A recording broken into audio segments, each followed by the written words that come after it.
I published my book on collective intelligence in French in '94.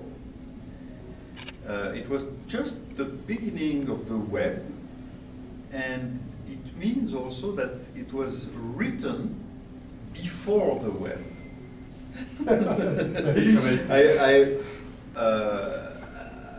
I was aware that the web was becoming, but at this time very few people knew it.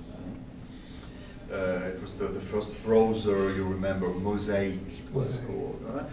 And I remember that when I realized that when you click on a hyperlink that is on a document that is in a server in Japan, and you go automatically to another page that is on a server in England or anywhere, and it is done automatically.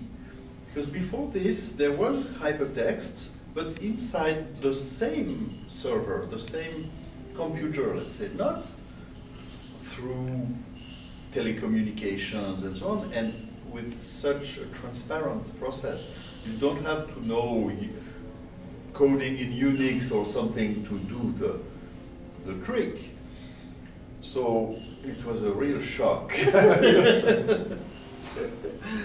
And it was a good shock for me because in my book, Technologies of Intelligence, it was in '90, so way before the web, I told that the future of communication was networks of texts in networks of computers. So hypertexts in networks of computers. And it became true just a few years after.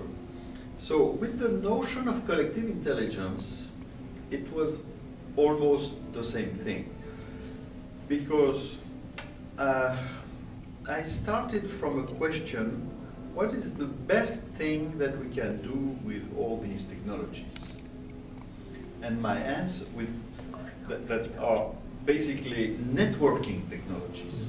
And my answer was, we should augment our cognitive abilities, our personal cognitive abilities, more memory, more capacity of reasoning, of visualizing, things like this, but above all, an augmentation of our collective capacity of thinking together. Thinking together better than with the old media that were centralized and so on.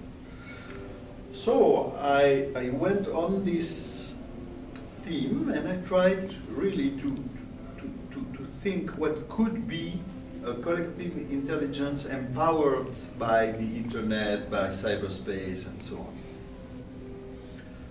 And it was very complete opposites of the way of thinking of the French intellectuals at the time. Because for them it was evil, all these things, you know. And unfortunately it is still more or less true for a lot of them, not all. So, and also journalists at the time, for them, internet, it was, okay, American imperialism, first of all, and then terrorism, pornography, things like this. So, speaking of collective intelligence, crazy or what? So, but I think that 12 years after, it came true, because today everybody speaks about, what a great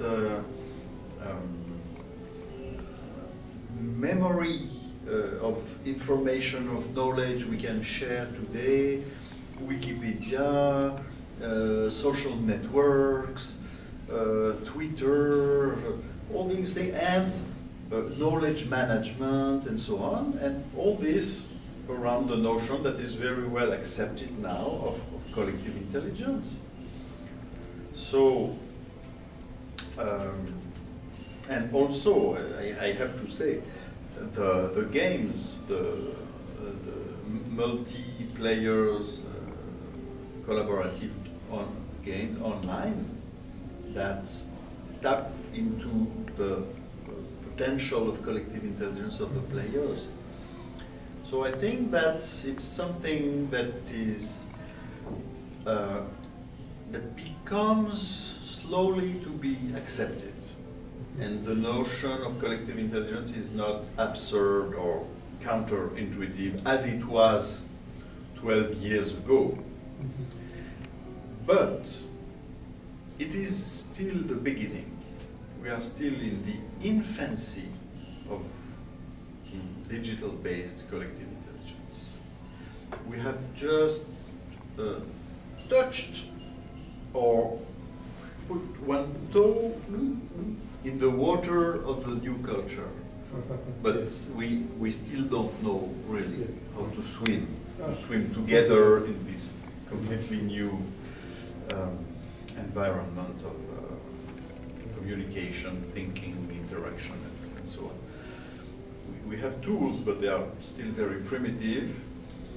So I'm still working in this direction, and my research nowadays are on a kind of universal coordinate system of the collective intelligence. I mean, in what space are we interacting when we think together? And it's not in the 3D space, of course, it's in another space. So I say it's the semantic space. So if we learn to coordinate ourselves in the semantic space, we could make a great step forward in the mastering of our own collective intelligence, because we speak different languages.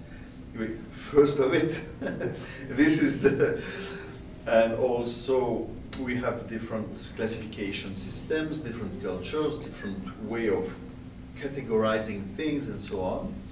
So I think that it's time to adopt